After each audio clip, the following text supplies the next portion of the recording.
내 신부의 세상살이 시간입니다. 오늘 이 시간 김태근 베드로 신부가 함께 합니다.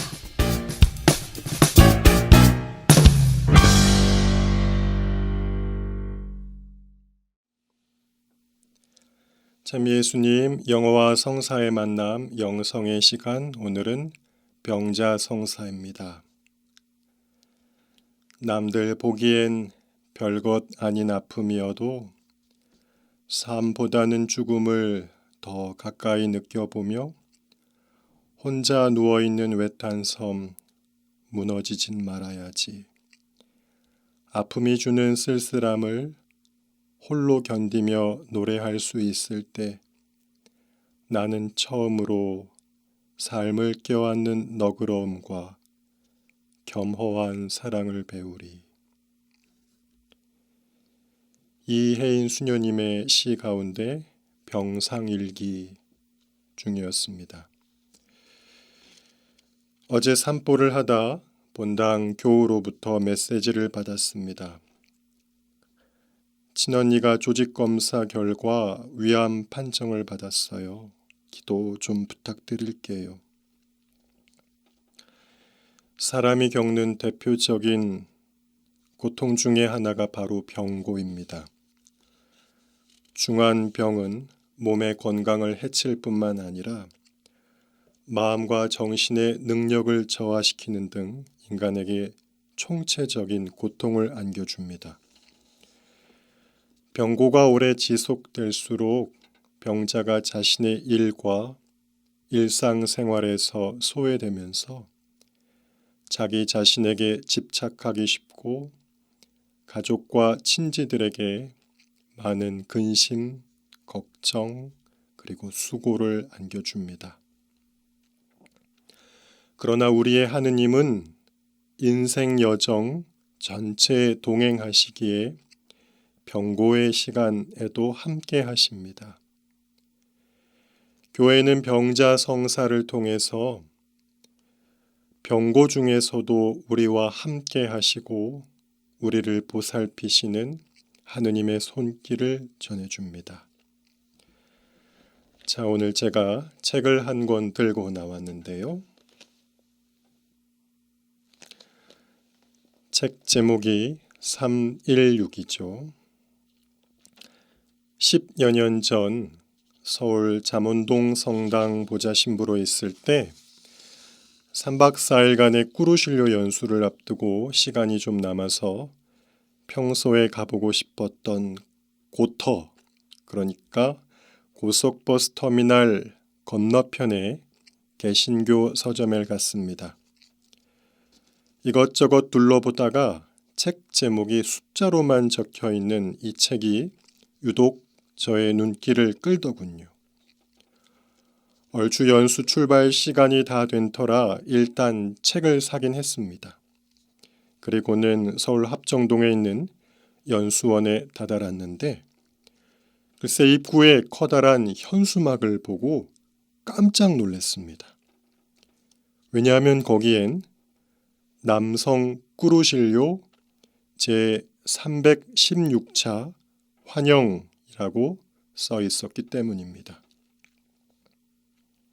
그런데 한 번 더 놀란 것은 참가 인원을 여러 그룹으로 나누는데 제가 속한 그룹은 요한 그룹이었고 출발하기 전에 샀던 이 책은 다름 아닌 요한복음 3장 16절이기 때문입니다.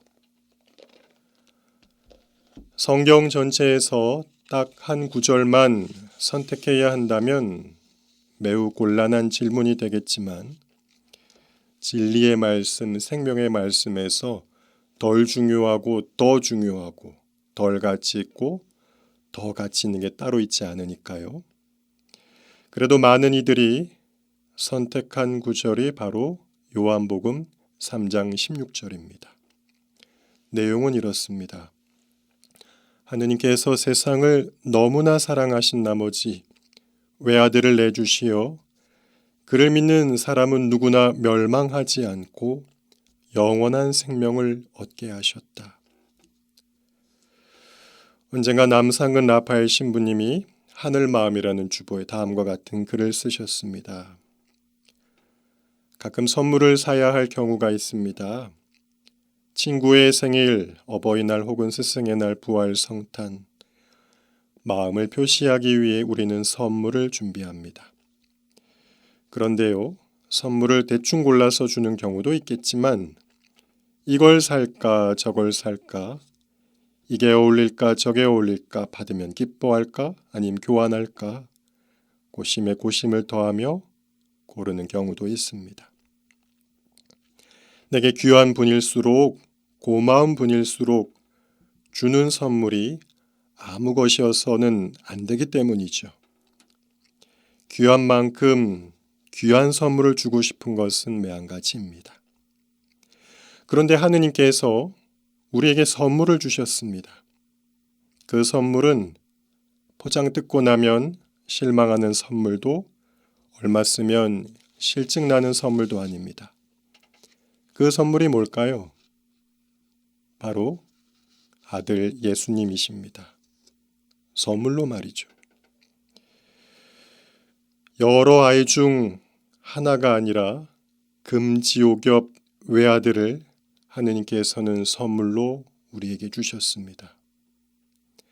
보통의 경우 선물은 선물 받을 만한 이에게 줍니다. 아무한테나 주지 않죠. 자격이 있어야 받는 것입니다. 그런데 사실 이 세상에 이런 큰 선물을 받을 자격이 있는 사람이 과연 누가 있을까요? 실은 따지고 보면 우린 하느님께 별로 드린 것이 없거든요. 하느님을 모르는 척하기 일쑤고 잘 나간다 싶으면 모든 걸 자기 능력으로 돌린 채 등 돌리며 산 적도 많거든요. 그런데 받을 만한 삶을 살지 못했음에도 주셨습니다.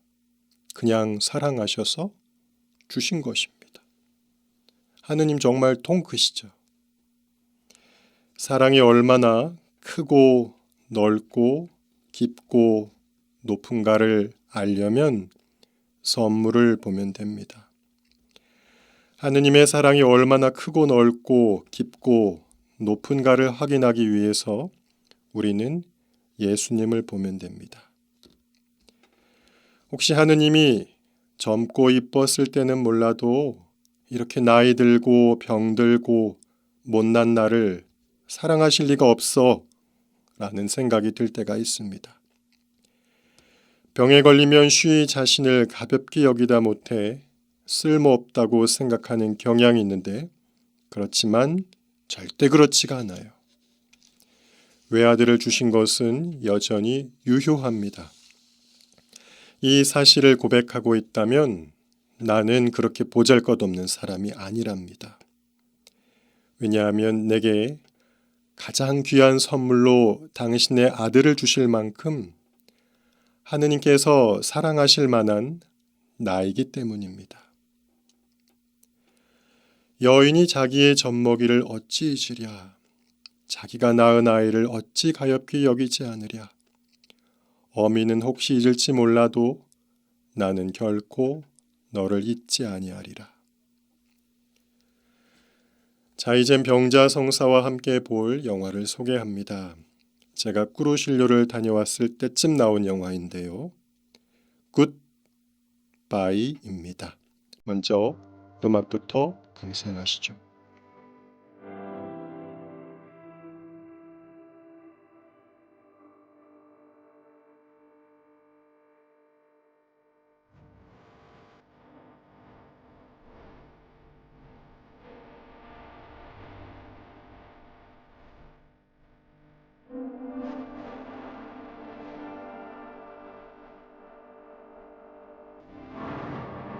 やめようかな。田舎に帰る。山形の。賛成。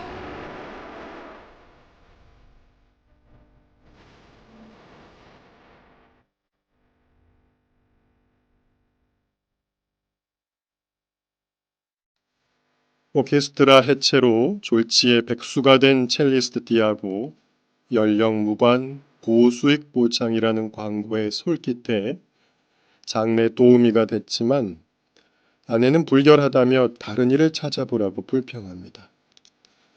그때 디아고는 아내에게 이 같은 말을 던지죠. 나도 죽고 너도 죽어. 죽음처럼 일반적인 게 어딨니?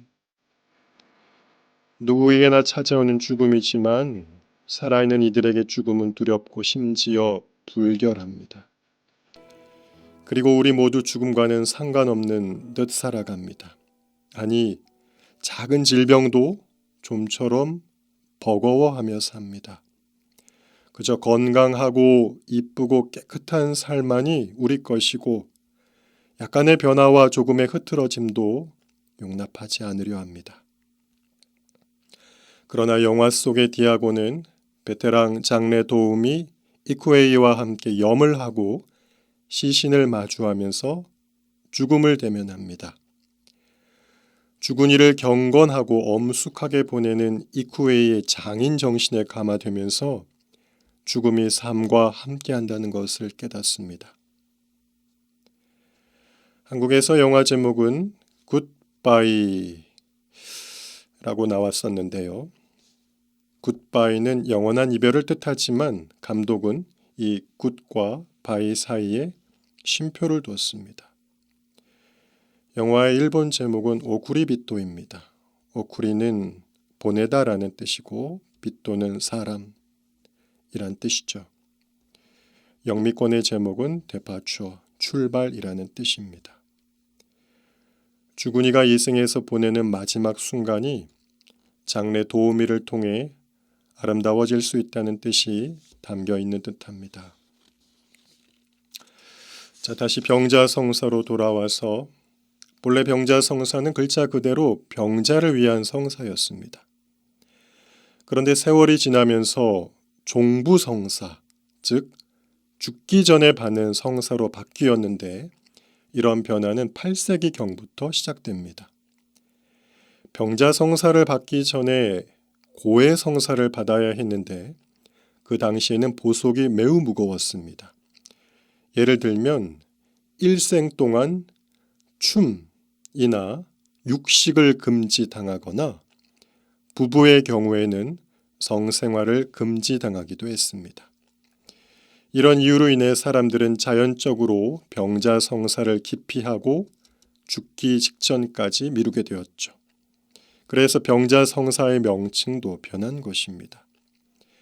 중세 초기만 해도 병자도유라고 불렀지만 12세기에는 마지막 도유, 즉 종부성사라고 불리게 됩니다.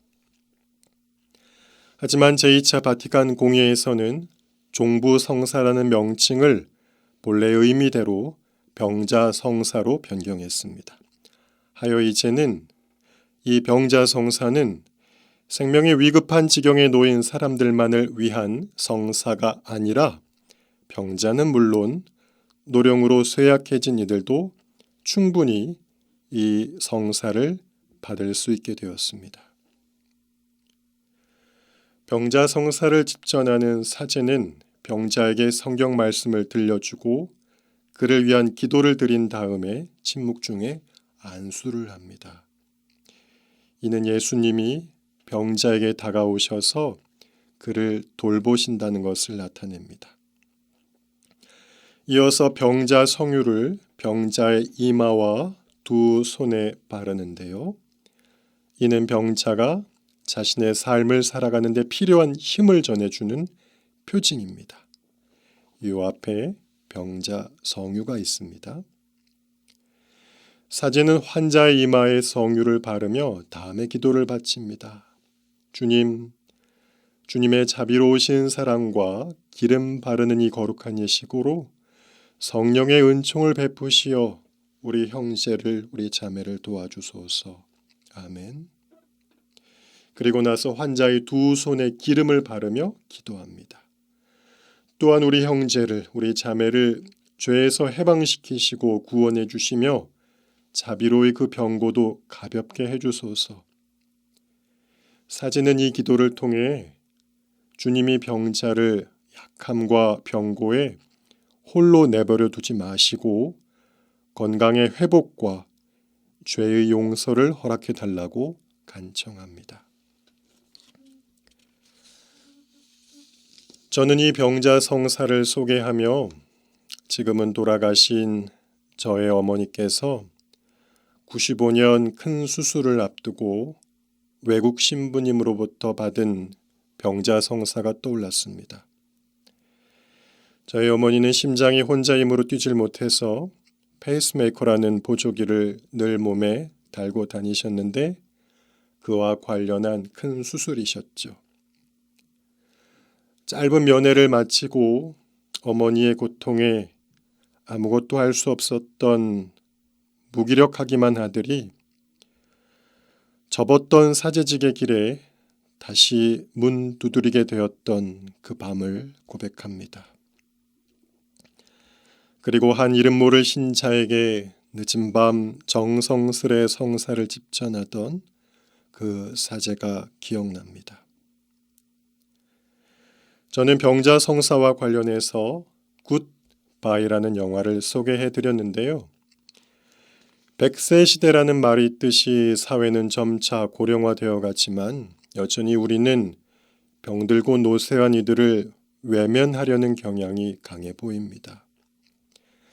하지만 영화 속 주인공은 그 꺼려하고 피하고 싶은 죽음이라는 자리에서도 숭고한 사랑과 열정을 보임으로써 반대했던 아내마저도 돌아오게 만들죠. 평범한 일을 찾아보라며 떠난 아내였지만 그것이야말로 평범한 우리 삶의 한 부분이지 않나 싶습니다.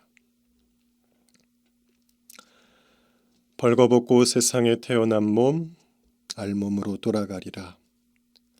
주께서 주셨던 것 주께서 도로 가져가시니 다만 주님의 이름을 찬양할지라.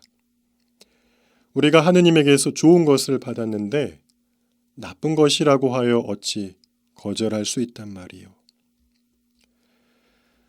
하느님 나라는 환난과 괴로움, 굶주림과 가난, 고통과 좌절이 모두 사라진 나라가 아닙니다.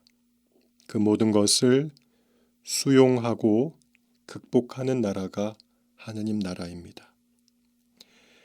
하느님 나라는 쾌락이 실현된 나라가 아니라 고통이 소화된 나라입니다. 오상의 비오 신부님께서 말씀하셨죠. 보십시오 주님, 천사가 우리에게 부러워하는 것은 딱 한 가지, 우리가 하느님을 위해 고통을 받을 수 있다는 것입니다. 오직 고통만이 한 영혼에게 이렇게 말할 자격을 줍니다. 나의 하느님 보십시오. 내가 얼마나 당신을 사랑하는지. 아픈 이들과 그들 곁에서 돌보는 모든 이들에게 하느님의 희망이 가득하기를 빕니다. 그럼 다음 시간에 뵙겠습니다.